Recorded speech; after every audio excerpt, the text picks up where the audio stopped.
सभी लोग हाथ जोड़ लीजिए। नमो अरिहंताणं, नमो सिद्धाणं, नमो आयर्याणं, नमो उवझायाणं,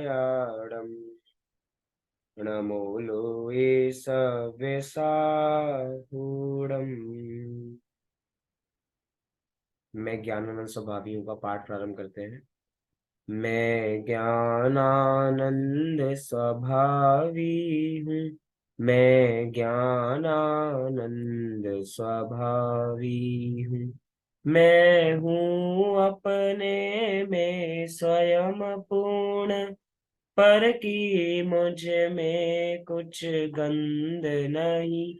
मैं अरस अरूपी अस्पर्शी, पर से कुछ भी संबंध नहीं।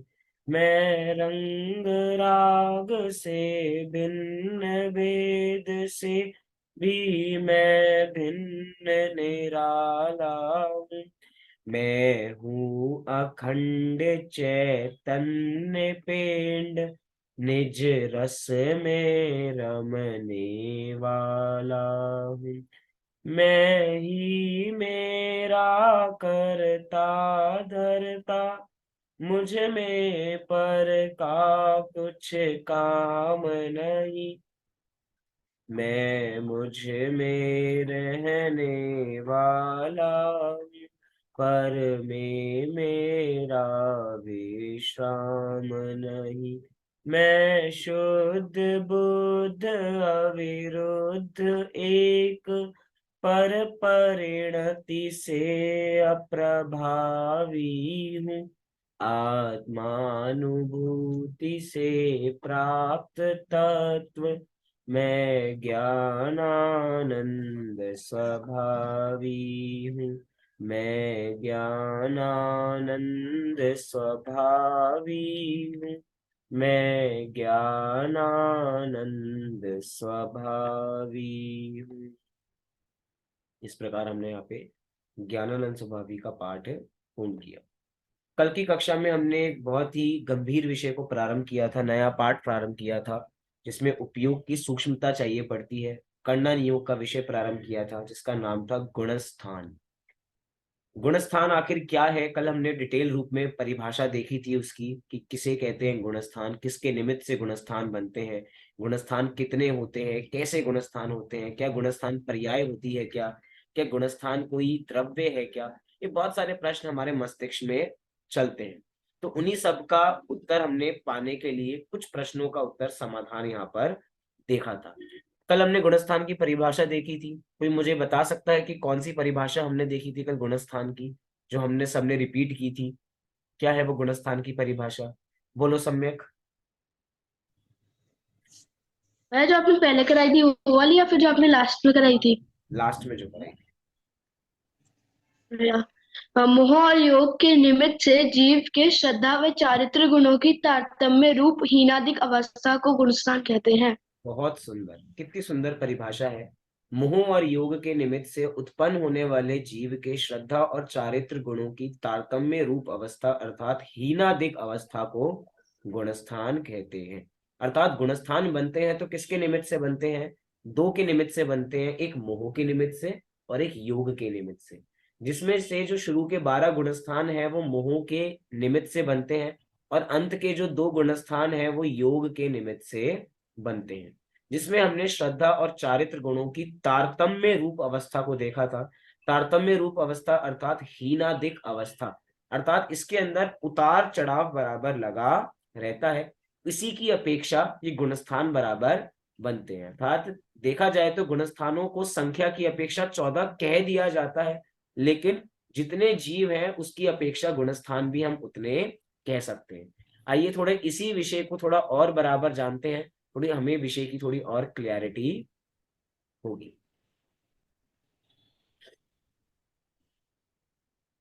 ये कल हमने परिभाषा, ये वाली परिभाषा देखी थी। इसमें हमने, अब देखिए आपको एक चार्ट बराबर दिखाई दे रहा होगा। इस चार्ट में मोह और योग के निमित्त से 14 गुणस्थान कैसे बनते हैं वो यहाँ पे हमें समझाया गया है। तो देखो सबसे पहले ऊपर गुणस्थान लिखा है। गुणस्थान को दो रूपों में बांटा, एक निमित्त की अपेक्षा से और एक जीव के गुणों की अपेक्षा से। सबसे पहले जीव के गुणों की अपेक्षा की बात कर लेते हैं। तो जीव के गुणों की अपेक्षा तीन बात आ रही है। पहला लिखा है श्रद्धा, दूसरा लिखा है चारित्र, और तीसरा लिखा है निष्क्रियत्व। निष्क्रियत्व क्यों कहा जा रहा है? क्योंकि जब हम आगे के गुण स्थानों में जाएंगे तो जो हमारा सिद्ध भगवान है, तो सिद्ध भगवान एक तरीके से निष्क्रिय हो चुके हैं, अर्थात अब कोई क्रिया है ही नहीं, इसीलिए निष्क्रिय बराबर यहाँ पर लिखा है। और श्रद्धा और चारित्र तो हमें पता ही है। निमित्त की अपेक्षा देखिए, तो निमित्त की अपेक्षा दो थे, मोह और योग के निमित्त से। देखो आप परिभाषा समझ पाओगे अब, मोह और योग के निमित्त से। अब कोई कहे कि मोह कितने प्रकार का होता है, तो कहा कि मोह तो दो प्रकार का होता है, दर्शन मोह और चारित्र मोह। तो दर्शन मोह से तो पहला गुणस्थान बना, दूसरा गुणस्थान बना, और आगे जाके वही तीसरा गुणस्थान भी बराबर बना। अर्थात पहले के तीन गुणस्थान तो दर्शन मोह के निमित्त से बनते हैं। ये कहीं ना कहीं हमें परिभाषा हम एक एक गुणस्थान की भी बराबर देखेंगे, लेकिन हमें संक्षेप में समझ में आएगा जो कहा जा रहा है कि मोह के निमित्त से 12 गुणस्थान बनते हैं। कि मोह के निमित्त से जो 12 गुणस्थान बराबर बन रहे हैं, तो उसमें से जो दर्शन मोह है, उस दर्शन मोह से तीन गुणस्थान बनते हैं, पहला गुणस्थान, दूसरा गुणस्थान और तीसरा गुणस्थान। थोड़े शब्द यहाँ पे क्लियर नहीं है, अगर इसको देखो जूम करने, आप अपनी स्क्रीन में जूम कर सकते हो अगर फोन की स्क्रीन हो तो देखो लिखा है पहला मिथ्यात्व गुणस्थान, दूसरा सम्यक मिथ्यात्व गुणस्थान जिसको मिश्र गुणस्थान भी कहा जाता है, नहीं सम्यक मिथ्यात्व गुणस्थान, और जो तीसरा गुणस्थान है तो तीसरा गुणस्थान भी है यहाँ पे बराबर आएगा, दूसरा सासाधन है गुणस्थान। अब आगे देखिए चारित्र मोह, क्या लिखा है अब?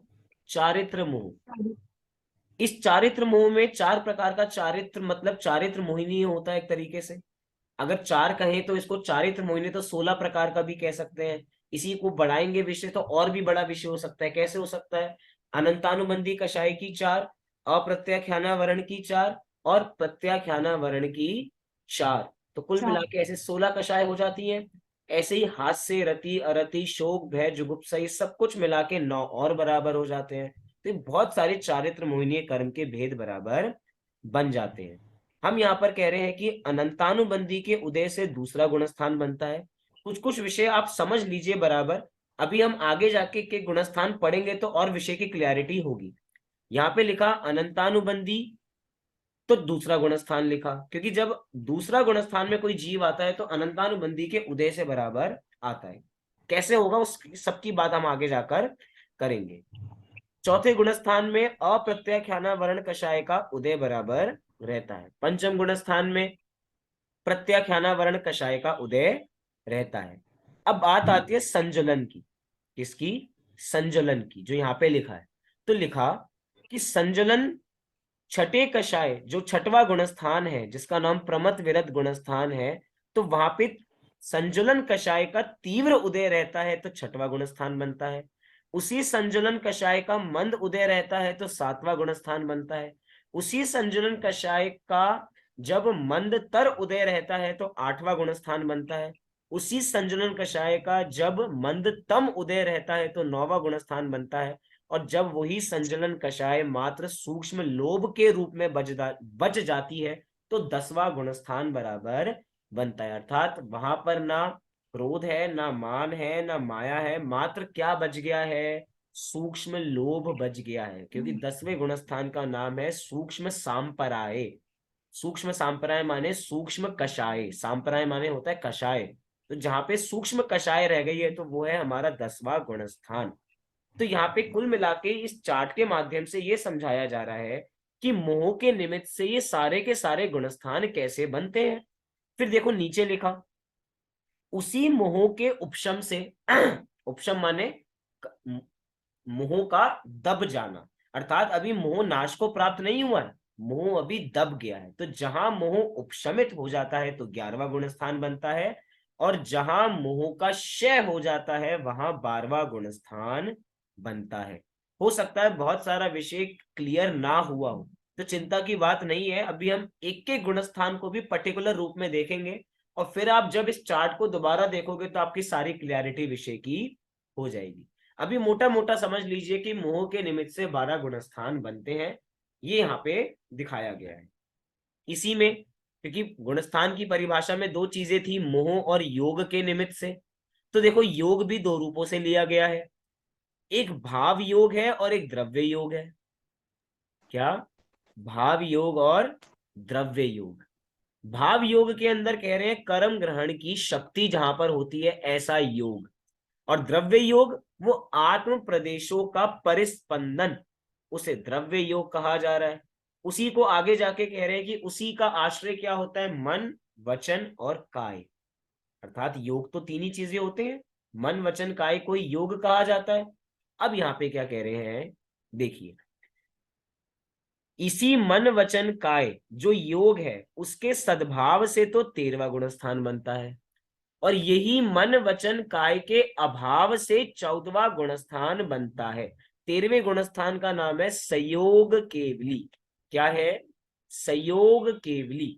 तो सयोग, योग माने योग अर्थात मन वचन काय, और स माने सहित, जो योग से सहित होते हैं ऐसे केवलियों को संयोग केवली कहा जाता है, और जो योग से रहित होते हैं उन्हें अयोग केवली कहा जाता है। अर्थात 14वें गुणस्थान का नाम अयोग केवली है। तो कुल मिला के मोह और योग के निमित्त से 14 गुणस्थान बराबर बनते हैं। अभी धीरे धीरे एक एक को समझेंगे तो हमारी विषय की क्लैरिटी और होगी। जितने भी लोग, अगर जो भैया भी कैमरा बाकी खोल सकते हो तो वो भी खोल के बैठे, तो मुझे समझ में आएगा कि ये विषय कितने लोगों तक पहुंच पा रहा है। बोलिए प्रियंका जी। भैया जब ये जो आपने अभी अपन ने 10वां गुणस्थान पढ़ा उसमें सूक्ष्म लोभ नाम दिया है, तो हम्म। आपने बोला कि कषाय मंदता रहती है, तो लोभ नाम क्यों दिया है यहाँ पर, मतलब उसको सूक्ष्म लोभ क्यों यूज किया है?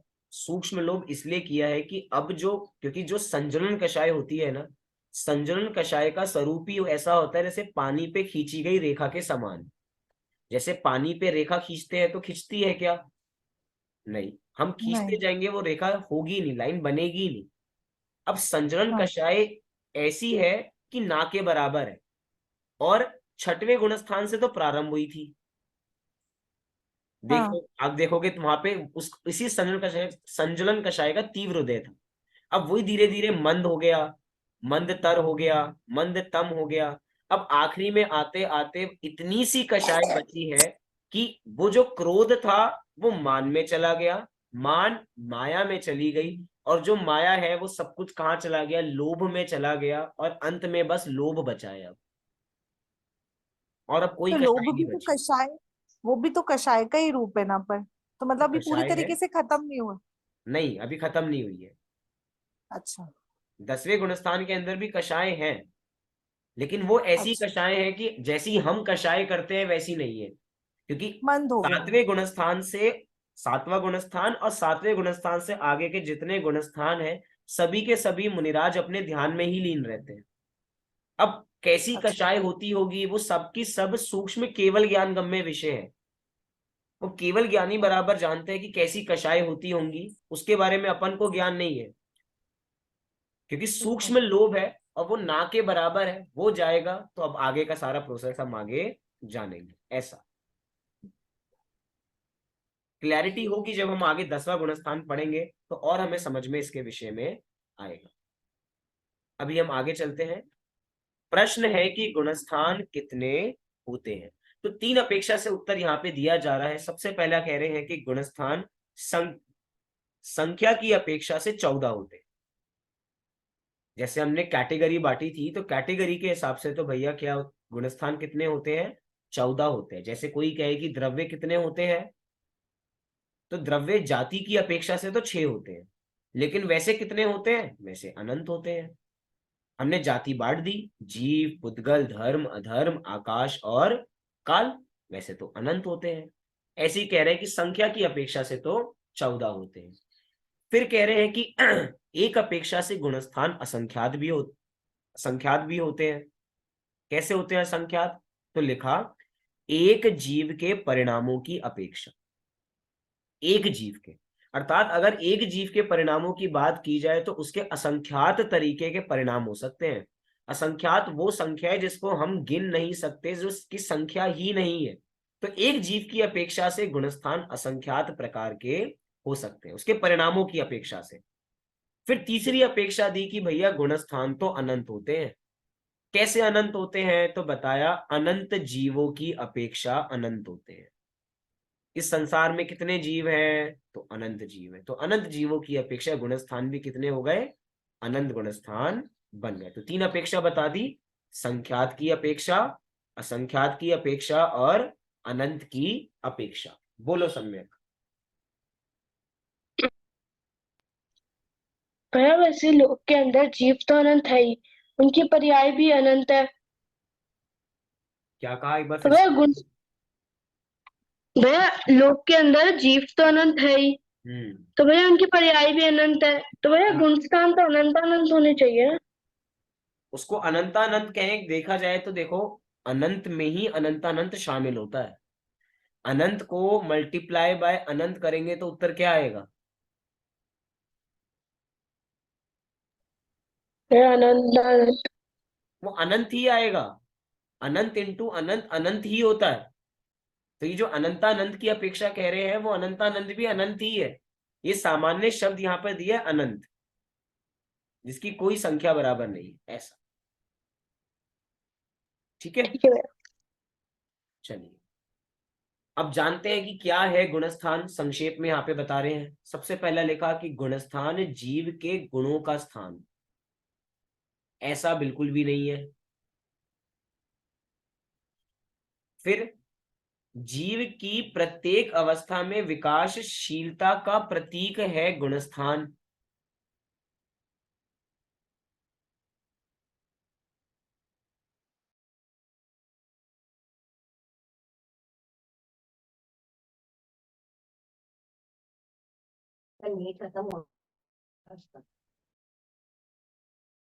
भैया आपकी आवाज नहीं आ रही।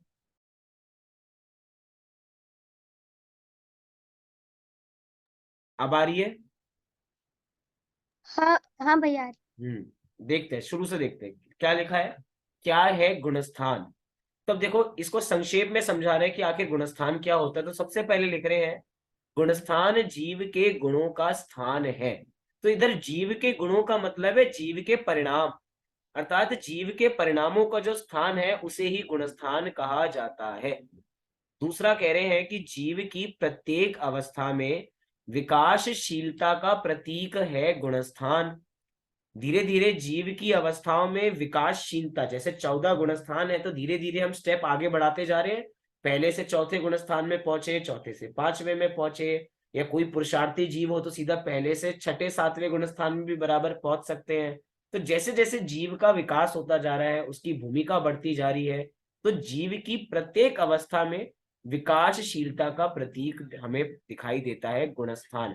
जैसे हमारी फर्स्ट से लेकर 12th तक क्लास होती है तो धीरे धीरे विकास होता रहता है, ऐसे ही परिणामों की अपेक्षा भी जीव का विकास होता रहता है। फिर कहा गुण भावों पर्यायों की उठापटक पर विजय प्राप्त करने का स्थान है गुणस्थान। कितनी बढ़िया पंक्ति है। गुणों भावों और पर्यायों की उठापटक पर, मतलब कि जितनी भी हम बार बार कहते हैं, पंडित टोडरमल जी ने बार बार लिखा अपनी परिणामों की संभाल करो, ये जितनी भी उठापटक चल रही है, अब उस उठापटक को शांत करने का समय आ गया है। इसीलिए हम यहाँ पे गुणस्थान पढ़ने बराबर बैठे हैं कि भैया एक बार हमें अपनी मनस्थिति पता लगे, हमें अपनी स्थिति पता लगे, आखिर हम स्टैंड कहाँ करते हैं। हमें लगता है कि हम थोड़ा सा चारित्र का पालन कर लेते हैं तो हम बहुत बड़े हो गए, लेकिन भैया करना नियोग वो थर्मामीटर है जो हमें असली में बताता है कि हम कहाँ हैं। क्यों? क्योंकि कर्मों की अपेक्षा से बताया जाएगा कि कर्मों का क्षय हुआ होगा तो भैया आप इस गुणस्थान में होंगे। अर्थात कभी कभार कहते हैं ना, सम्यक दर्शन की 4 अलग अलग परिभाषा मिलती है 4 अलग अलग अनियोगों में। 4 अनियोग है और हमारे पास 4 सम्यक दर्शन की अलग अलग परिभाषाएं हैं। प्रथमा नियोग तो ये भी कहता है कि जो लोग रोज जिन मंदिर दर्शन करते हैं वो सम्यक दृष्टि है, जो लोग रात्रि भोजन नहीं करते हैं वो सम्यक दृष्टि है। ऐसा चरणा नियोग का कथन हो सकता है। लेकिन रात्रि भोजन तो बहुत लोग नहीं करते, लेकिन सब सम्यक दृष्टि नहीं है। द्रव्य नियोग कहता है कि जिसको 7 तत्वों का श्रद्धान है वो सम्यक दृष्टि है। लेकिन भैया अब कणना नियोग कहता है कि जिसकी मिथ्यात्व और अनंतानुबंधी कषाय चली गई है, अर्थात सप्त कर्म चले गए हैं, वास्तव में वो सम्यक दृष्टि है। अब यहां से एनालिसिस होगा, ये असली थर्मामीटर है। तो अब इस चीज की जो उठा पटक चल रही है उस पे विजय पाने का समय बराबर आ गया है। अगला बिंदु दिया, घोर संसार से आंशिक संसार की आंतरिक यात्रा का नाम है गुणस्थान। मतलब एक तरीके से हमने थोड़े दिन पहले कल ही पढ़ा था, इसको जानने से लाभ, तो ये भी वास्तव में लाभ ही है कि अभी तक हमारा संसार अनंत है, हमारे पास अनंतानुबंधी कषाय है ना। अनंतानुबंधी कषाय का मतलब क्या होता है? अनंतानुबंधी, जो अनंत का अनुबंध कराए, अर्थात जो अनंत संसार का बंधन कराती है उसे अनंतानुबंधी कषाय कहते हैं। लेकिन एक बार हमें गुणस्थान समझ में आ जाएंगे, हमें अपनी भूमिका समझ में आ जाएगी, तो जो ये घोर संसार अर्थात पंच परावर्तन रूपी संसार दिखाई दे रहा है, क्या वो कम नहीं हो जाएगा? कम संसार नहीं बचेगा? अरे अनंतानुबंधी कषाय जाते ही समझिए कि हमने संसार जीत लिया। तो घोर संसार से आंशिक संसार की आंतरिक यात्रा का नाम गुणस्थान है। अगला बिंदु दिया, सिद्धत्व से पूर्व की प्रत्येक अवस्था सहित जीव का नाम है गुणस्थान। अब देखना, बिंदु समझना, सिद्धत्व से पूर्व, क्यों? क्योंकि सिद्धत्व, जो सिद्ध भगवान है वो गुणस्थान में नहीं आते। कल भी हमने बात की थी, सिद्ध भगवान तो गुणस्थानातीत है। 13वें और 14वें गुणस्थान में तो हमारे अरहंत भगवान है, और जैसी अरहंत भगवान की जो अगली पर्याय होगी वो कौन सी होगी? तो वो होगी सिद्ध भगवान। तो सिद्ध भगवान गुणस्थान में नहीं आते, वो तो गुणस्थानों से पार है। इसीलिए कह रहे हैं कि सिद्धत्व से पूर्व जितनी भी अवस्थाएं जीव की है वो सब क्या है? वो सब गुणस्थान है। ये सब बिंदु समझ में आए हम सभी को? हाँ जी कि ना जी? चलिए आए तो हम इस विषय को थोड़ा आगे बढ़ाते हैं। और क्या है गुणस्थान? भैया जी ये गुणस्थान की जो व्यवस्था है जो वो सभी जीवों के लिए एक सी है ना, मतलब जितने भी जीव हैं धरती पे। जी, सभी जीवों की अपेक्षा एक जैसी ही है, क्योंकि कर्मों की अपेक्षा सारी बात बराबर चलती है, मोह और योग अच्छा। के हिसाब से बात चलती है। जैसे जिसका मोह नाश जैसे हो जाएगा, पैरामीटर सबके लिए एक जैसे ही है, पैरामीटर्स अलग अलग नहीं है, सभी के लिए 14 के 14 गुणस्थान है। त्रिअंश गति के जीव है या मनुष्य गति के, कहीं के भी जीव, सबके A to Z जीव के गुणस्थान बराबर है, ऐसा। वो बात अलग है कि अगर सभी जीव पहले गुणस्थान में है तो पहले गुणस्थान में सभी का मिथ्यात्व एक जैसा होगा क्या? ऐसा नहीं है। एक कक्षा में सभी विद्यार्थी होते हैं लेकिन सभी विद्यार्थी एक जैसे होते हैं क्या? नहीं, एक जैसे नहीं होते। हमारी इस कक्षा का नाम इंटरमीडिएट 2 है। अब कक्षा तो एक ही है लेकिन सभी लोग अपने अलग अलग स्टैंड करते हैं। ऐसे ही यहाँ पर भी ये बात कह रहे हैं कि गुणस्थान तो एक होगा लेकिन सबके पैरामीटर्स अलग अलग हो सकते हैं, सबका मिथ्यात्व अलग जाति का हो सकता है। आगे देखिए क्या है गुणस्थान। तो बिंदु दिया, जीव के अनादि निधन पारिणामिक भाव पर औदैक आदिक भावों पर पाई जाने वाली उपाधि का नाम है गुणस्थान। तब कितनी मतलब सूक्ष्म बात बराबर कही है। हम सभी को वो विषय ख्याल आना चाहिए जब हमने सबसे पहला पाठ पढ़ा था जिसका नाम था पंचभाव। पंचभाव में संसारिक भाव का नाम ही औदैक भाव होता है। औदैक भाव किसे कहते हैं? जो कर्मों के उदय से बनते हैं। ये विषय आपको ख्याल आ रहा होगा लेकिन उसके बावजूद भी रिमेम्बर रहेगा तो हमें समझने में आसानी जाएगी कि जो कर्मों के उदय से जो भाव होते हैं वो सभी के सभी औदैक भाव बराबर होते हैं। तो जो भी गुणस्थान है, क्या लिखा फिर से पढ़ते हैं, जीव के अनादि निधन पारिणामिक भाव पर औदैक आदिक भावों पर पाई जाने वाली उपाधि का नाम है गुणस्थान। मतलब क्या कह रहे हैं कि गुणस्थान भैया एक उपाधि है, हमें ऐसी उपाधि नहीं चाहिए जो कि पारिणामिक भाव के ऊपर भी एक औदैक भाव बन के बैठा हुआ है। सामान्य कथन की अपेक्षा बात चल रही है। हम कह रहे हैं कि हमें सिद्ध बनना है तो सिद्ध एक ऐसी अवस्था है जो उपाधि से रहित है, किसी प्रकार की उपाधि नहीं है।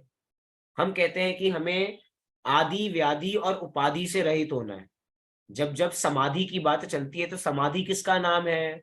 आदि व्याधि उपाधि से रहित का नाम समाधि है। ना उसमें कोई शारीरिक बीमारी होगी, ना उसमें कोई मानसिक बीमारी होगी, और ना ही उसमें कोई उपाधि होगी। तो ये जो औदैहिक भाव है वास्तव में उपाधि है, और जब तक ये सांसारिक भाव रहेगा तब तक समझे, तब तक गुणस्थान रहेगा, और हमें गुणस्थानों से पार होना है, इसीलिए ये बात यहाँ पे बताई जा रही है। अगला बिंदु लिखा, क्या लिखा?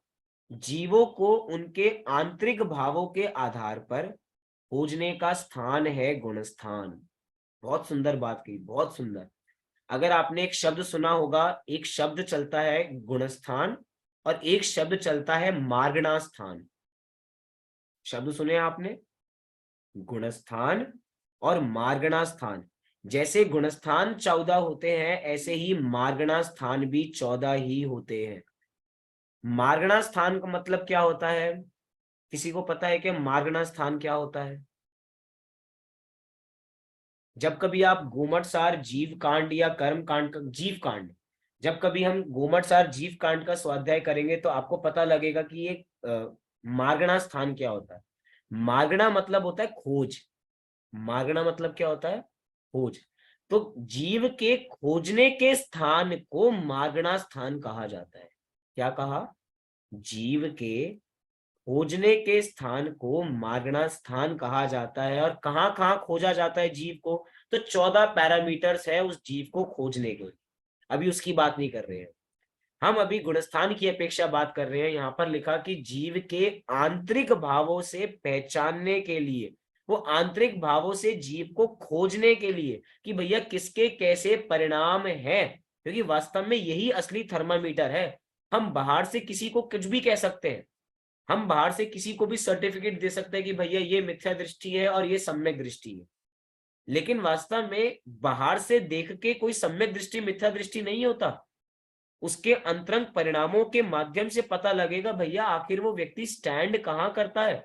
अगर हम कभी, आप चौथे गुणस्थानवर्ती जीव की भूमिका देखो, भरत जी को देखो, भजन बने हैं कि घर में ही वैरागी, भरत जी घर में ही वैरागी। अब वास्तव में कोई जीव घर में वैरागी हो सकता है? हाँ हाँ, भरत जी हैं। अरे वास्तव में हमारे पास एक भरत जी ही है जो घर में वैरागी है। आप कोई दूसरा उदाहरण लेके बताओ, कितना मुश्किल है चौथे गुणस्थान के अंदर ये बात साबित करना कि भैया वहां पे भी सम्यक्त है, लेकिन आचार्यों ने उस बात को लिखा है कि है सम्यक्त बराबर। लेकिन वास्तव में एक ऐसी भूमिका है, अगर हमारे सामने भरत चक्रवर्ती आ जाए और हमारे सामने हम जैसे व्यक्ति खड़े हों, तो हम क्लासिफाई नहीं कर सकते कि कौन सम्यक दृष्टि है कौन मिथ्या दृष्टि है, क्योंकि वो भी विषय कषाय भोगते हुए नजर आएंगे, हम भी विषय कषाय भोगते हुए नजर आएंगे। तो बताओ दोनों में अंतर क्या है? भैया दोनों के आंतरिक परिणामों में अंतर है, और वो आंतरिक परिणामों से जब जीव को खोजा जाता है तो उसी का नाम कहा जाता है गुणस्थान।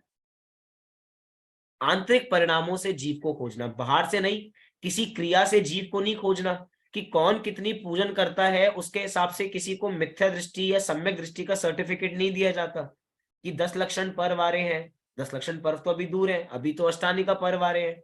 तो अष्टानी का पर्व में क्या है कि भैया ये तो बहुत पूजन करते हैं, तो ये तो सम्यक दृष्टि होंगे, या ये व्रत करते हैं तो ये सम्यक दृष्टि होंगे। ये पैरामीटर नहीं है।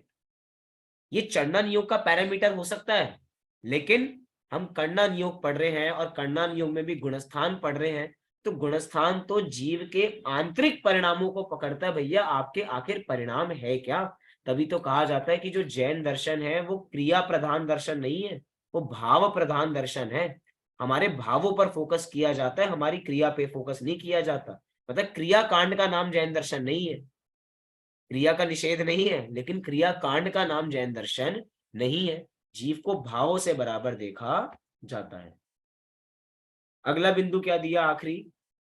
संसार के पर्यायवाची मिथ्यात्व, अविरति, प्रमाद, कषाय, योग के अस्तित्व और विनाश की यात्रा का नाम है गुणस्थान। कितनी सुंदर वास्तव में परिभाषाएं हैं, छोटी छोटी परिभाषा, कि संसार के पर्यायवाची क्या है?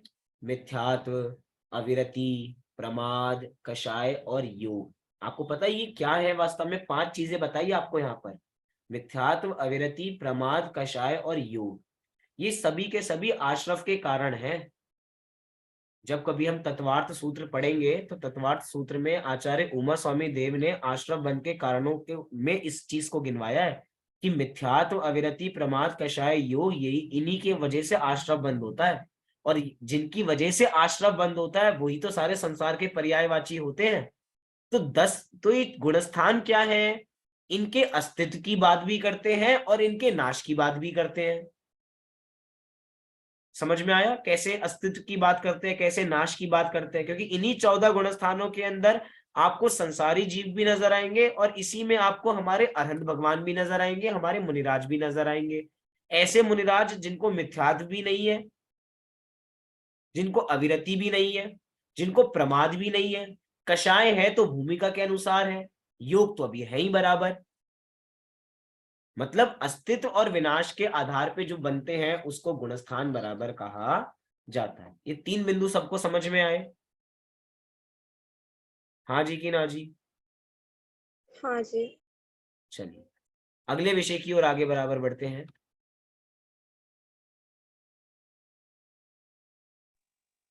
अब हम भैया अविरति संसार को बोला है ना यहाँ पे? नहीं, सभी के पर्यायवाची है। जो मिथ्यात्व है, अविरति है, प्रमाद है, कषाय है, योग है, इन सबको ही क्या कहा? संसार कहा है। अविरति का मतलब? अविरति मतलब होता है व्रत से रहित। अच्छा। अविरत, विरत माने, विरत मतलब होता है व्रत सहित, और अविरत, अ माने नहीं, तो जिसके पास व्रत नहीं है वो अविरत। चौथे गुणस्थान का नाम अविरत सम्यक्त्व है। चौथे गुणस्थान का नाम क्या है? अविरत सम्यक्त। की सम्यक्त तो है लेकिन व्रत नहीं है अभी। ऐसी जब पंचम गुणस्थान देखेंगे तो पंचम गुणस्थान का नाम है विरताविरत। विरताविरत माने वहां पर व्रत है भी और व्रत है भी नहीं। आगे जाके इस विषय को देखेंगे, लेकिन ये सभी संसार के पर्यायवाची हैं कि जहां पर मिथ्यात्व रहता है, जहां पे अविरति रहती है, प्रमाद, कषाय, योग सब रहते हैं, ये सब संसार के पर्यायवाची। अब हमारा यहाँ से मुख्य विषय प्रारंभ होता है।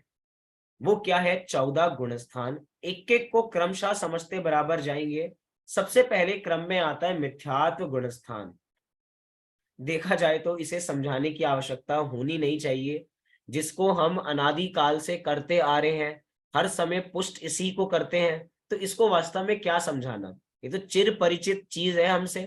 जो चीज प्राप्त नहीं है उसको तो हमें समझाना भी चाहिए, लेकिन क्या करें, इसको छोड़ना है, इसीलिए इसका असली स्वरूप जानना भी जरूरी है।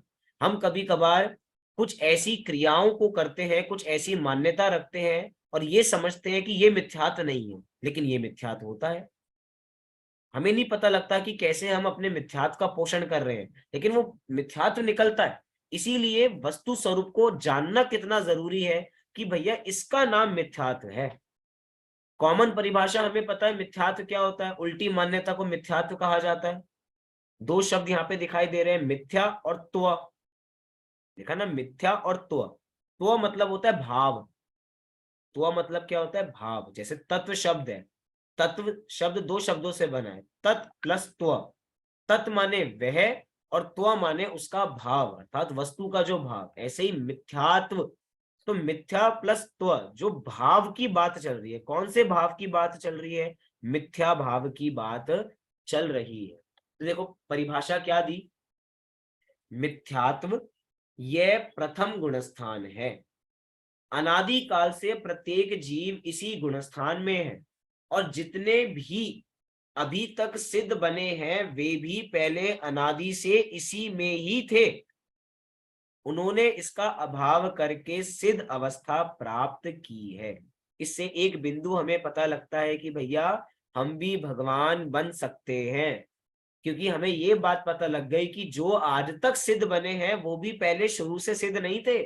वो पहले हमारी तरह ही थे, मिथ्या दृष्टि ही थे, लेकिन उन्होंने पुरुषार्थ किया तो वे भगवान बन गए।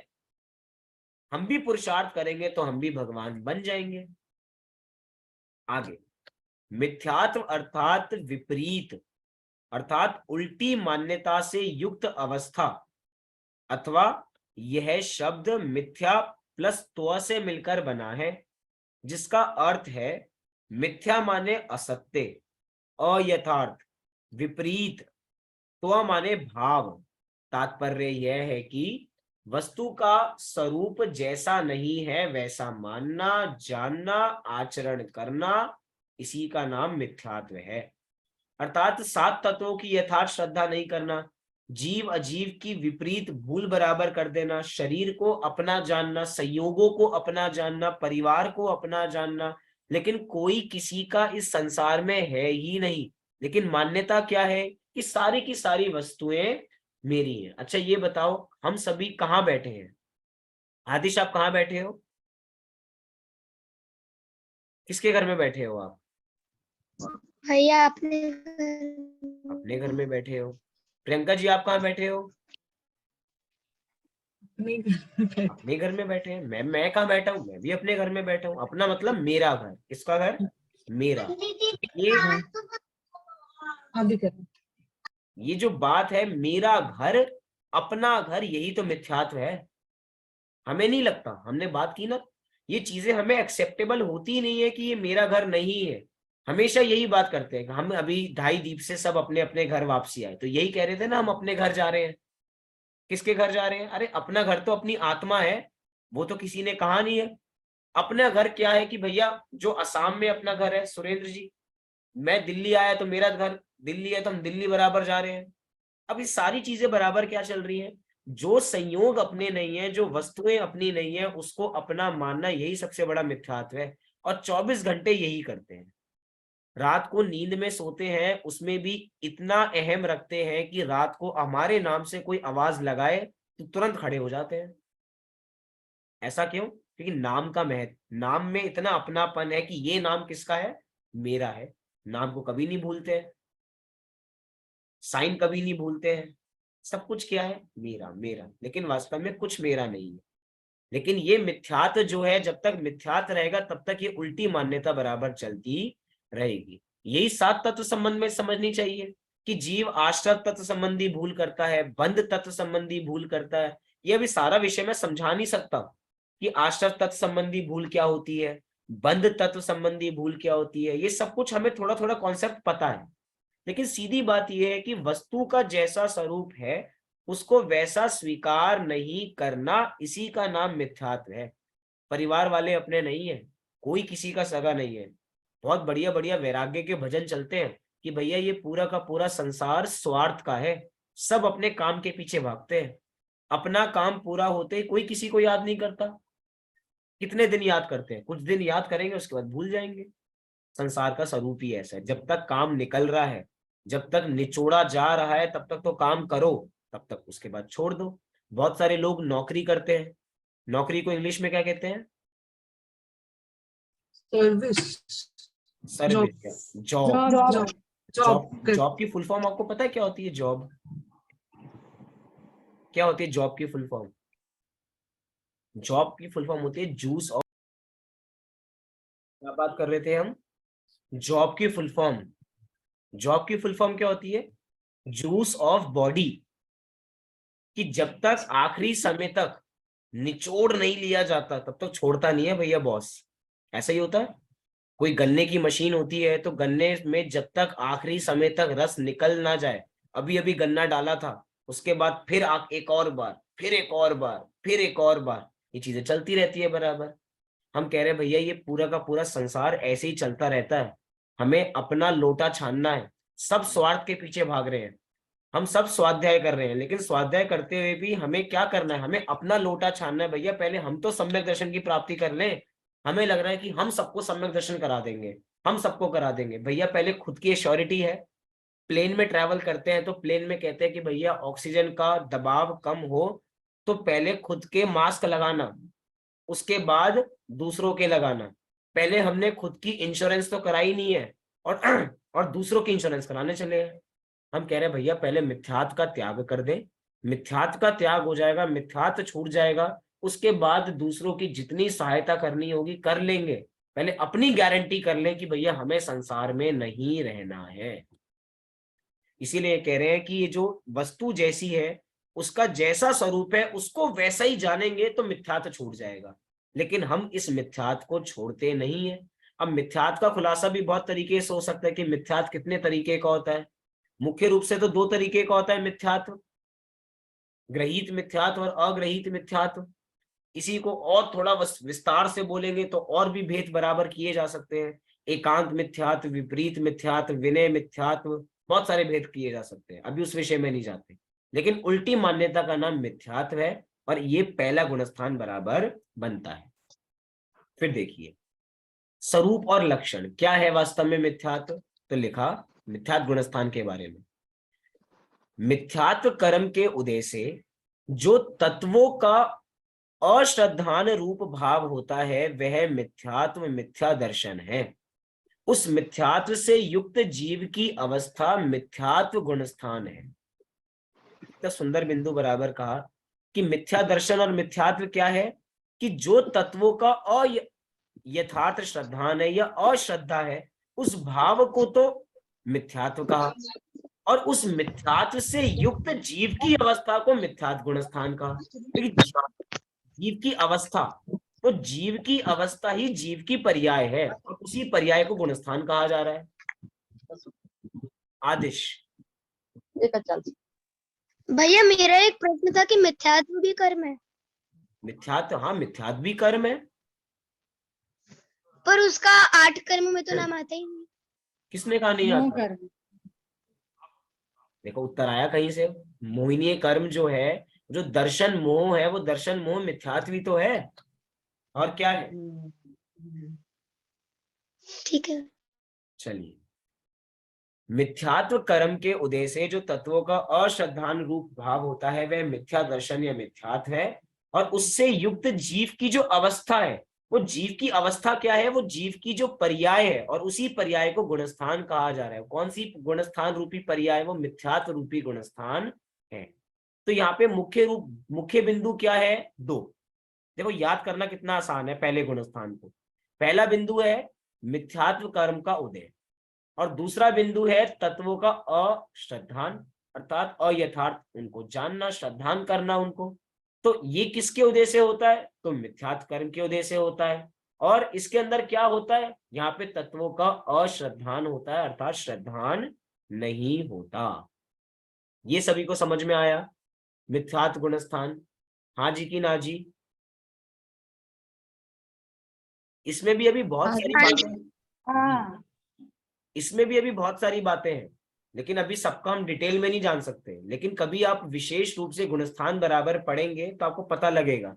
एक ब्रह्मचारी यशपाल जी हुए हैं जिनको हम अन्ना जी बराबर कहते थे, अब तो वे बराबर हमारे बीच में नहीं रहे, लेकिन उनके माध्यम से गुणस्थान विवेचन नाम की एक बहुत सुंदर पुस्तक है, उसी से सारा विषय बराबर लिया गया है, जिसके अंदर एक एक गुणस्थान को डिटेल में समझाया गया है, आगम प्रमाण के साथ समझाया गया है। इसमें बहुत सारे अलग अलग पैरामीटर्स हैं, जैसे कि पहले गुणस्थान से गमनागमन, कि पहले गुणस्थान से जीव कहाँ कहाँ जाता है। पहले गुणस्थान से चौथे गुणस्थान में भी जा सकता है, पांचवें गुणस्थान में भी जा सकता है, छठे सातवें गुणस्थान में भी जा सकता है। तो इसकी अपेक्षा कि कौन जाएगा, कैसे जाएगा, चारित्र की अपेक्षा से इसको देखा जा सकता है, काल की अपेक्षा से देखा जाता है। काल की अपेक्षा से मिथ्यात्व गुणस्थान, कि मिथ्यात्व गुणस्थान कितने समय तक रहता है, बहुत सारे पहले से तो चौथे में ही जाएगा ना, डायरेक्ट पांचवे में भी जाता है। पहले से पांचवें में भी जा सकते हैं। यही तो बात है गमनागमन की, कि जो पुरुषार्थी जीव होते हैं वो सीधा दो कषाय चौकड़ी का अभाव करके आगे बढ़ जाते हैं, और जो और ज्यादा पुरुषार्थी जीव होते हैं वो तो भैया बिल्कुल ही डायरेक्ट मुनिराज की अवस्था भी अंगीकार कर लेते हैं। ये वास्तव में पुरुष, हमें लगता है कि इस पंचम काल में मुनिराज तक बना जा सकता है, भावलिंगी संत भी बन सकते हैं, बराबर होते ही है पंचम काल में भी।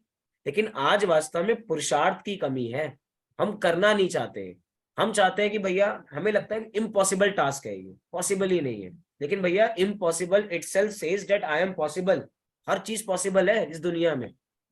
हम कह रहे हैं ना कि सम्यक क्यों नहीं हो सकता? अरे सम्यक क्या, मुनिराज की अवस्था भी अंगीकार की जा सकती है, बस हमें पुरुषार्थ करने की देर है। अगर पुरुषों की अपेक्षा करें तो वे छठे सातवें गुणस्थान तक पहुंच सकते हैं। महिलाओं की अपेक्षा से बात करें तो पंचम गुणस्थान उनकी उत्कृष्ट भूमिका है। पंचम काल की अपेक्षा बात करें तो, या जो महिलाएं हैं वे तो पंचम गुणस्थान तक ही जा सकती हैं, काल की अपेक्षा कोई है ही नहीं इसमें बात। मतलब हमें मात्र पुरुषार्थ करना है। बहुत सारे बिंदु हैं, अभी तो हम मात्र इनको ऊपर ऊपर से टच कर रहे हैं मात्र, मतलब बहुत जिस्ट ले रहे हैं इन सब की। कभी डिटेल में पढ़ेंगे तो और इस विषय की क्लैरिटी होगी। मैं बार बार इसलिए कह रहा हूं कि संक्षेप में, जैसे आप लोग बाद में पढ़ो इसको, यही मत समझना कि हमने गुणस्थान पढ़ लिया। ये तो हम बहुत ट्रेलर देख रहे हैं, ये बहुत सारा लंबा चौड़ा विषय है बराबर। देखिए, पहला गुणस्थान पूर्ण हुआ, तो अब अगले गुणस्थान की ओर आगे बढ़ते हैं। अगला गुणस्थान है सासादन सम्यक्त्व गुणस्थान। क्या है? सासादन सम्यक्त्व गुणस्थान। कई लोग ऐसा समझते होंगे कि पहले गुणस्थान से दूसरे गुणस्थान में जाया जाता है, दूसरे से तीसरे में जाया जाता है, तीसरे से चौथे में जाया जाता है, लेकिन नहीं, ऐसा नहीं है। पहले से दूसरे गुणस्थान में नहीं जाया जाता। ये जो सासादन नाम का गुणस्थान है, ये गिरने का गुणस्थान है। गिरने का गुणस्थान है मतलब क्या? मतलब ये गुणस्थान चढ़ते हुए नहीं आता, ये गुणस्थान नीचे गिरते हुए आता है। नीचे गिरते हुए कैसे आता है? देखिए, परिभाषा पढ़ेंगे तो हमें समझ में आएगा। क्या लिखा?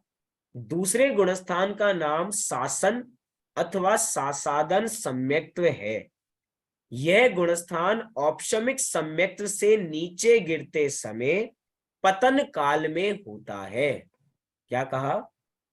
यह गुणस्थान औपशमिक सम्यक्त्व से नीचे गिरते समय पतन काल में होता है। अभी पतन काल में होता है, इसका क्या मतलब है, इसको हम यहाँ पे थोड़ा समझते हैं। जैसे कि आचार्य ने उदाहरण दिया कि ये एक, समझिए कि एक पहाड़ है।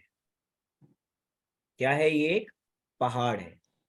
ये है पहला गुणस्थान, ये है चौथा गुणस्थान। ठीक है, मतलब ये तो हो गई भूमि का तल, बिल्कुल बेस हो गया। ये हो गया चौथा गुणस्थान। अब दूसरा गुणस्थान कहाँ है? कि समझिए कि ये जो चौथा गुणस्थान में जो जीव अभी औपशमिक सम्यक्त के साथ था, अर्थात उसके पास सम्यक दर्शन था, लेकिन अब उसका औपशमिक सम्यक दर्शन से वो च्युत हो गया, अर्थात वो अब उस भूमिका से नीचे गिर गया। अब क्या है? समझिए, यहाँ पे एक पत्थर है। ये क्या है? एक पत्थर है। और ये पत्थर धीरे धीरे धीरे धीरे रोल होते होते होते होते होते होते नीचे पहुंच रहा है। पहुंचा नहीं है, पॉइंट टू बी नोटेड। अभी इसने पहले गुणस्थान पर पैर नहीं रखा है, अभी बेस पर आया नहीं है, लेकिन औपशमिक सम्यक्त से उसका पतन हो गया है, अर्थात वो नीचे गिर चुका है। गिरा नहीं है अभी, लेकिन गिर चुका है, और पहले पर पहुंचा नहीं है। पहले पे पहुंचा नहीं है, इसीलिए इस गुणस्थान का नाम सासादन मिथ्यात्व नहीं है, सासादन सम्यक्त्व है। पॉइंट समझना बराबर, क्या बात चल रही है। पॉइंट यहां पर बिंदु दिया, आप इसको देखिए एक सेकेंड, इस पॉइंट को आप लिख लीजिए तो आपको याद रहेगा बराबर हम क्या बात करना चाहते हैं। लिखा, यह गुणस्थान औपशमिक सम्यक्त से नीचे गिरते समय पतन काल में होता है। नीचे गिरते समय, अभी नीचे पहुंचे नहीं है, लेकिन नीचे गिरते समय पतन काल में ये गुणस्थान बराबर होता है। इससे पता लगता है कि इस गुणस्थान का काल भी बहुत कम है। कोई जीव अभी सम्यक्त में था, अर्थात औपशमिक सम्यक्त उस जीव को था, लेकिन अब ऐसे भावों में उछाल बराबर आए। हमने बात की थी ना गुणस्थान में, तारतम्य रूप अवस्था, हीनादिक अवस्था, तो अब ऐसे परिणामों में बदलाव आया कि वो जीव औपशमिक सम्यक्त से नीचे गिरा। नीचे गिरा इसका मतलब ये नहीं कि चौथे से नीचे जाएगा तो कहां जाएगा, पहले में आएगा, लेकिन अभी पहले में पहुंचा नहीं है।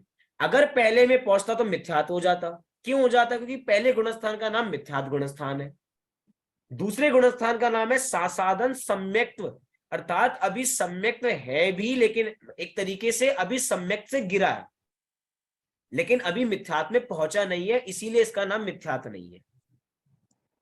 ये गिरने का काल है।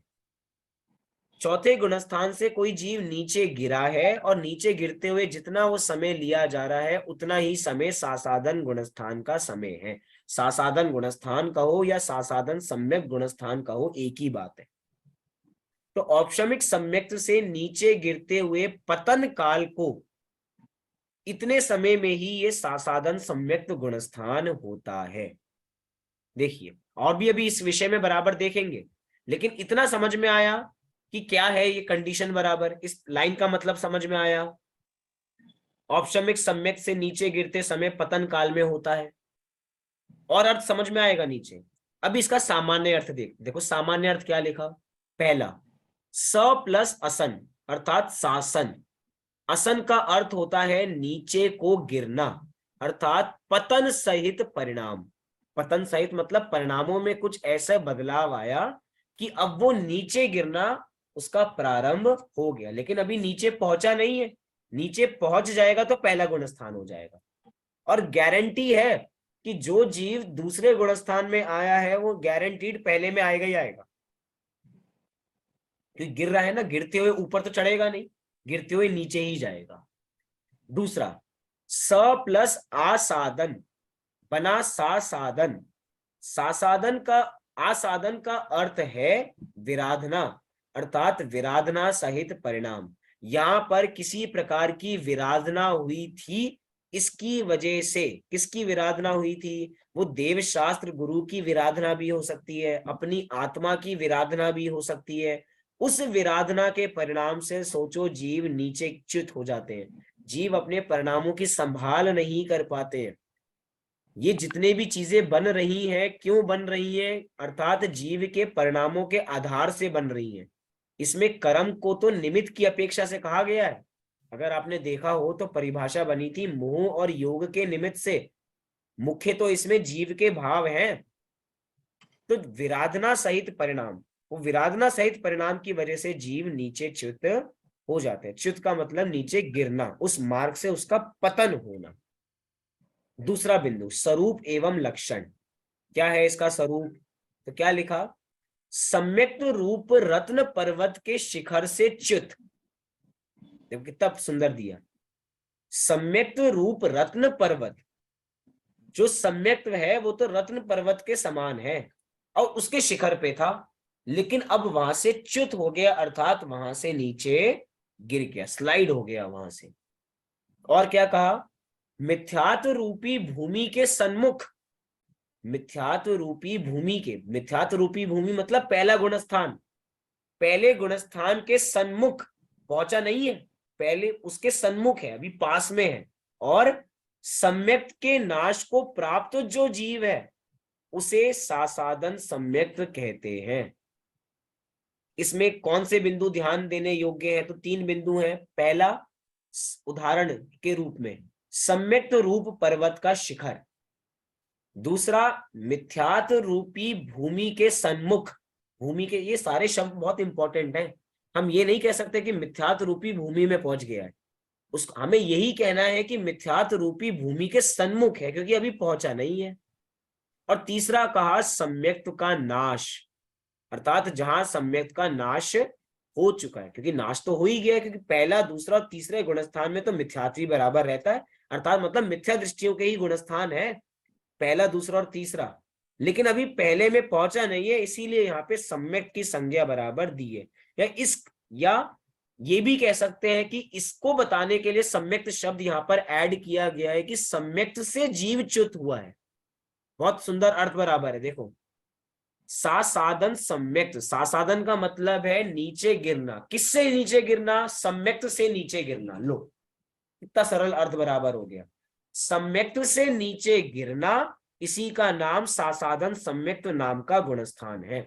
अर्थात औपशमिक सम्यक्त से जीव नीचे च्युत हुआ, अभी तो रत्न रूपी पर्वत के ऊपर राजा की तरह बैठा था, लेकिन कोई विराधना का परिणाम हुआ, वो अपनी आत्मा की विराधना हो सकती है, वो देवशास्त्र गुरु की विराधना हो सकती है। उस विराधना के परिणाम से जीव नीचे गिरा, पहुंचा नहीं है, अभी मिथ्यात्व रूपी भूमि के सन्मुख है, और इस अवस्था में सम्यक का नाश बराबर हो जाता है। और ये सासाधन गुणस्थान नीचे गिरने का गुणस्थान है, चढ़ने का गुणस्थान नहीं है। कई बार कभी कभार मजाक मजाक में लोग ये समझते हैं कि वास्तव में कोई ऐसी 14 सीढ़ियां होती होंगी कि जीव चढ़ता होगा। मैं पहली सीढ़ी पे पहुंच गया, फिर दूसरी पे पहुंच गया, तीसरी पे पहुंच गया। ये सारी सीढ़ियां नहीं है, वास्तव में जीव की भावों की अपेक्षा 14 सीढ़ियां कही जा रही हैं, भावों में ही है।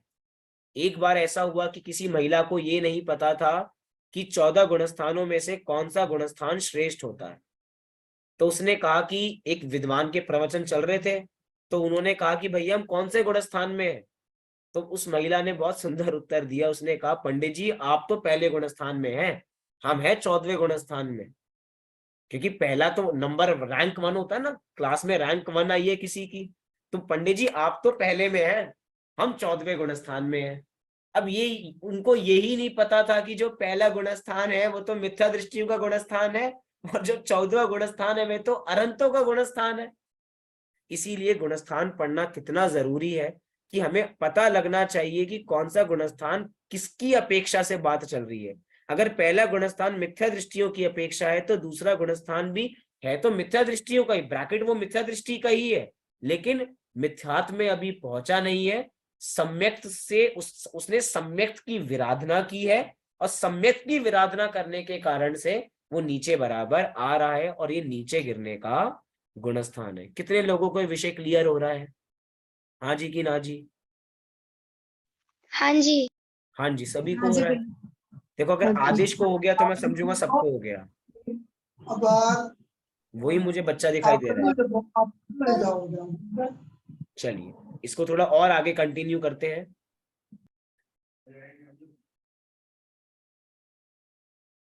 एक सेकेंड, देखिए आपको एक चित्र भी दिखाया गया, इससे भी और आपको समझ में आ जाएगा कि कोई जीव औपशमिक सम्यक्त पे है और औपशमिक सम्यक्त से वो जीव नीचे गिरा। पर्वत कौन सा है? सम्यक्त रूपी पर्वत है। और सासाधन सम्यक्त इस ये नीचे बीच के गिरने का काल है। बीच के गिरने के काल में ही ये गुणस्थान बराबर बनता है, और ये ऊपर चढ़ने का गुणस्थान नहीं है, नीचे गिरने का गुणस्थान है। तो इस चित्र के माध्यम से आपको थोड़ा और विषय क्लियर होगा।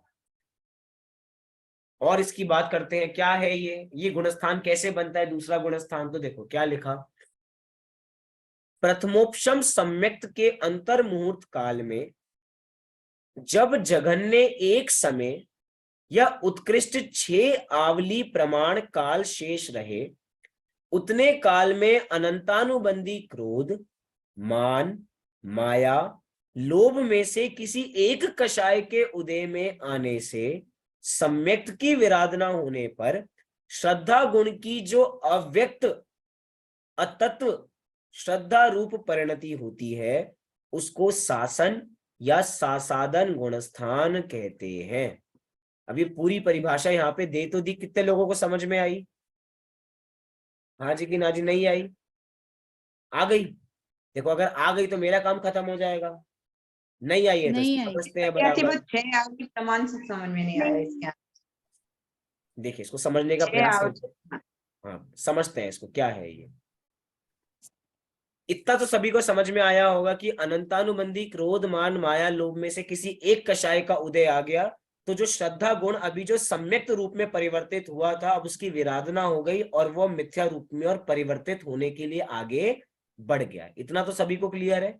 4 कषायों में से किसी एक का उदय आ गया, इतना सभी को क्लियर है। अब यहाँ पे ऊपर की पंक्ति कह रहे हैं प्रथमोपशम पर सम्यक दृष्टि तो ऐसे मानता ही नहीं है ना कि ये मेरा है, ये क्रोध मेरा है या मान मेरा है। ये बहुत बढ़िया है कि सम्यक दृष्टि नहीं मानता, लेकिन अब ये जीव सम्यक दृष्टि नहीं रहा ना। सम्यक दृष्टि जो उसका पद था उस पद से वो च्युत हो गया, क्योंकि अभी हमने बात की थी कि ये जीव औपशमिक सम्यक्त है। ये औपशमिक सम्यक्त में अभी हमने कर्मों को उपशमित किया है, अर्थात यहाँ पे दबाया है। दबाया है इसका मतलब ये नहीं कि कभी भी उदय नहीं आ सकता। Point to be noted. हमने जब 5 भावों की बात की थी तो 5 भावों में एक बात की थी, एक होता है सोता हुआ शेर और एक होता है मरा हुआ शेर।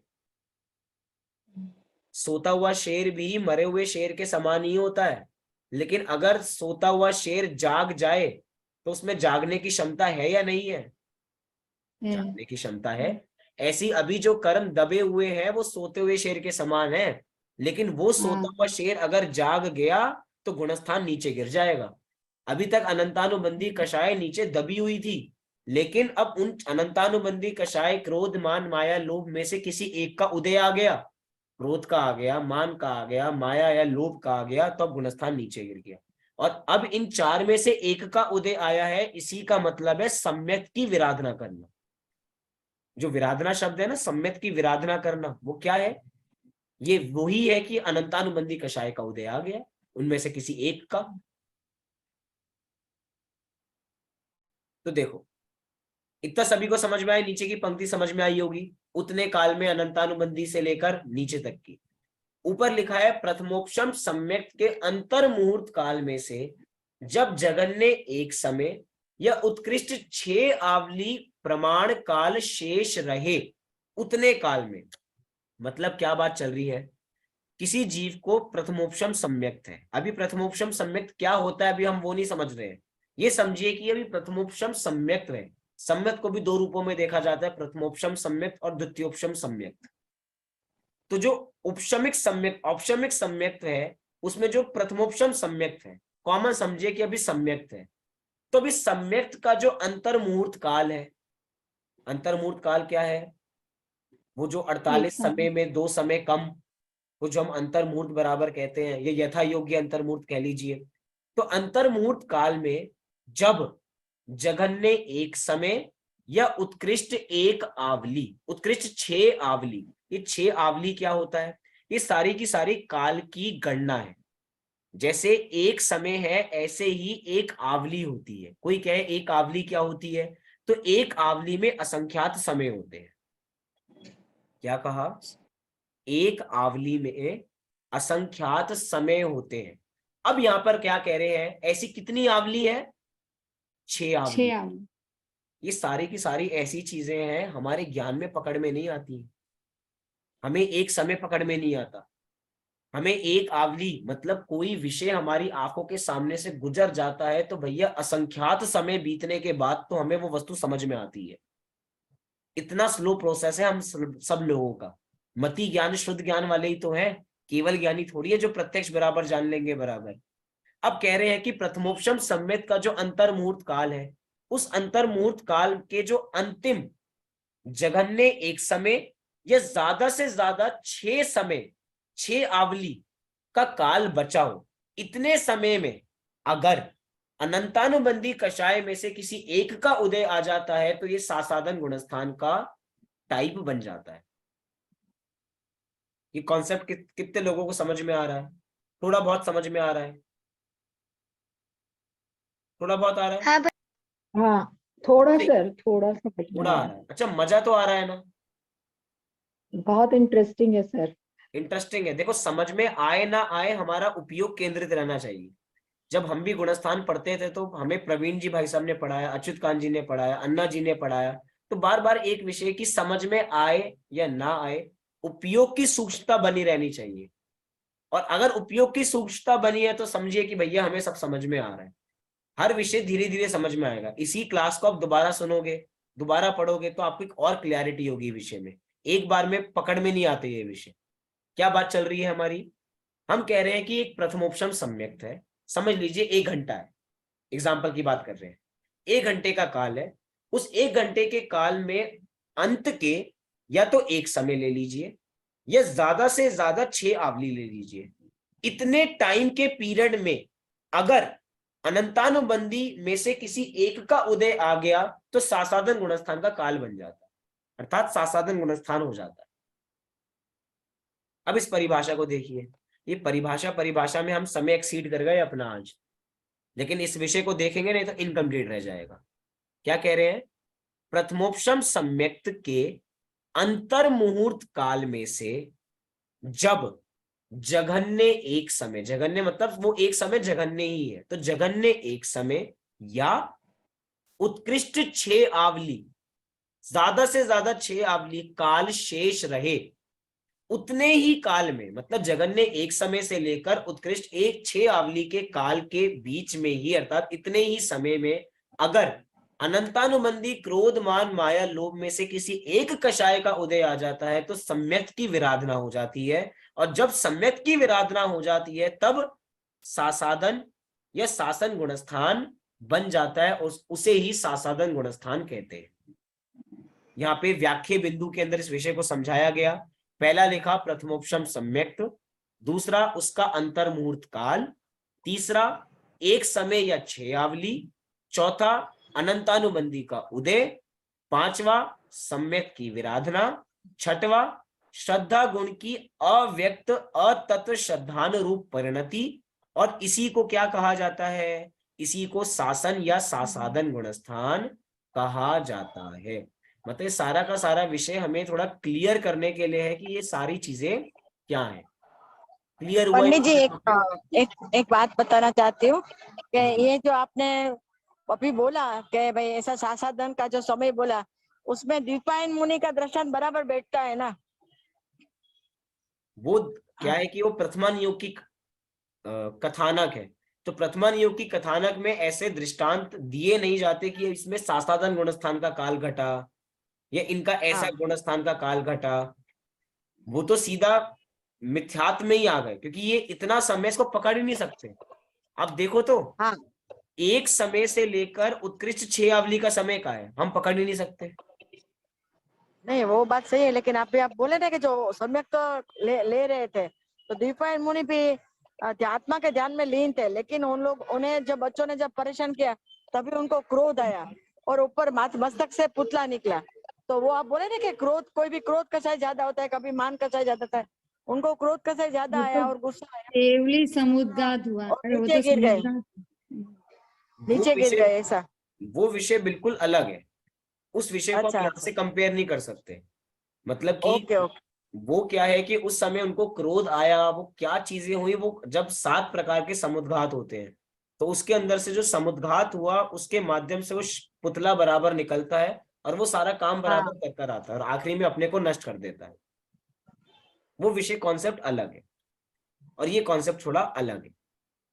Okay okay. तो अभी हमने पहले गुणस्थान को और दूसरे गुणस्थान को समझा। मैं सोच के तो ये चल रहा था कि पहला, दूसरा और तीसरा भी बराबर कर ले, अगली कक्षा से पूरे अपना सम्यक की बात बराबर करेंगे, लेकिन अभी हमारा समय पहले एक्सीड हो गया है। इन 2 गुणस्थानों में अगर किसी को कोई भी समस्या हो तो आप मेरे से अभी बराबर पूछ सकते हैं।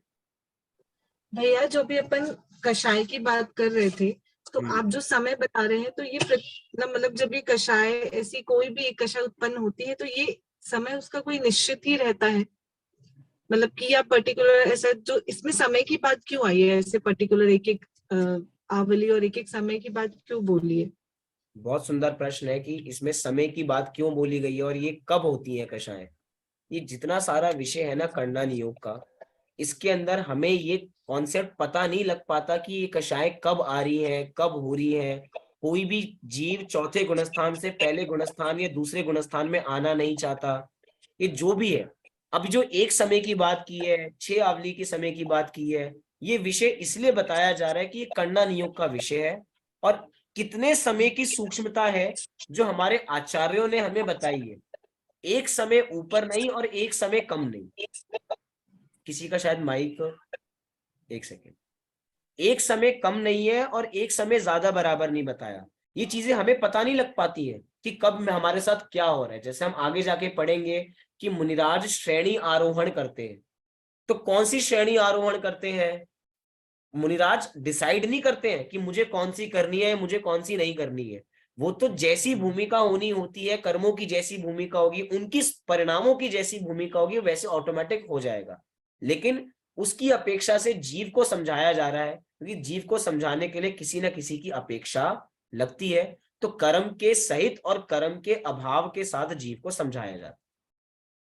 मतलब तो आपको इसमें परिणाम भी रखनी होगी कि मतलब किसी भी समय आपकी कषाय उत्पन्न हो सकती है, किसी भी समय आपके भाव चेंज हो सकते हैं, कि आपका गुणस्थान भी बदल सकता है। बदल तो आपको पर्टिकुलर परिणाम की चिंता मतलब प्रत्येक समय में ऐसी रखनी होगी कि ऐसा ना हो। हमारा प्रयास हर समय यही है कि हमारे परिणाम अच्छे ही रहे, इसलिए परिणामों की संभाल रखने की बात कही जाती है बारंबार। नहीं, तो ये सम्यक दर्शन होने के कितने टाइम बाद हो जाता है ऐसा कि मीन्स ऐसे गुणस्थान नीचे उतर जाते हैं? इसमें कॉन्सेप्ट दिया ना, प्रथमोपशम सम्यक के अंतर मुहूर्त काल में। जरूरी नहीं है कि सभी के साथ हो। जो प्रथमोपशम सम्यक में है और प्रथमोपशम सम्यक का भी जो अंतर मुहूर्त काल है, और उस पूरे अंतर मुहूर्त काल में भी नहीं, बस पहले समय से लेकर 6 आवली के समय का जो अंतिम समय है, इसमें ही इस पर्टिकुलर समय में ही अगर अनंतानुबंधी कषाय जागृत होती है तो दूसरा गुणस्थान के अंदर बराबर जीव आ जाता है, बाकियों में नहीं होगा, ऐसा कह रहे हैं। ठीक है, बहुत सारे विषय अभी और भी हो सकते हैं, मैं इसकी पीडीएफ भी आप लोगों को भेजता हूं। और गुणस्थान विवेचन, मतलब जिनको और विशेष रुचि है जानने की, वे उस गुणस्थान विवेचन को भी पढ़े। अभी हमने 2 ही गुणस्थान पढ़े हैं। होमवर्क है आप सभी के लिए, जिनकी रुचि है वो पहला गुणस्थान और दूसरा गुणस्थान उस पीडीएफ से पढ़ सकते हैं। और जो भी आपका प्रश्न विशेष रूप से बनता है, आप मेरे से बाद में भी बराबर पूछ सकते हैं, कक्षा में भी बराबर पूछ सकते हैं। तो अभी की कक्षा को तो हम यहीं पे विराम देते हैं। अगली मुलाकात हमारी वेडनेसडे और थर्सडे बराबर होगी इसी समय पे। बोलो आदिश।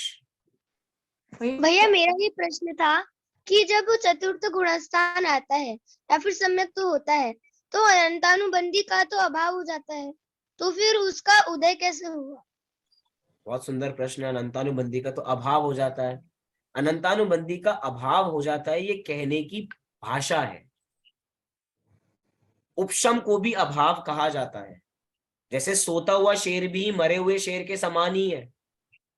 तो अभाव होने का मतलब क्या है कि अभी वो शांत है, उसका उदय नहीं है, ऐसा वो सामान्य टर्म है। ठीक ठीक है भैया जी, जी। आपने जो गूगल ड्राइव पे पीडीएफ भेजी है ना, उसमें वो 3 पीडीएफ में ब्लैक वो बैकग्राउंड है, तो फिर जेरोक्स कराते तो वो बोलता है कि क्लियर नहीं आएगा इसमें। कौन सी है आप एक बार मुझे बता दीजिएगा। वो पंच भाव, पुण्य पाप, और मैं एक और है 3 में, फर्स्ट वाली 3 ही है। फर्स्ट मतलब मेरे कंप्यूटर में वो ठीक खुलती है, लैपटॉप में तो, या तो फोन में हाँ, आपके पर ठीक ऐसे खुलती है। वो फोन पे तो ठीक खुलती है, पर अगर जेरोक्स कराने जाते हैं तो वो बोलता है कि आपको क्लियर नहीं दिखेगा क्योंकि पीछे का बैकग्राउंड जो है ब्लैक है। तो इसके अंदर अब चेंजिंग नहीं हो सकती क्योंकि पीडीएफ वो पीडीएफ ही है, एडिट नहीं हो सकती वो। Okay okay. अभी की बात को हम यहीं पे पूर्ण करते हैं। सभी को सादर जय श्री। जय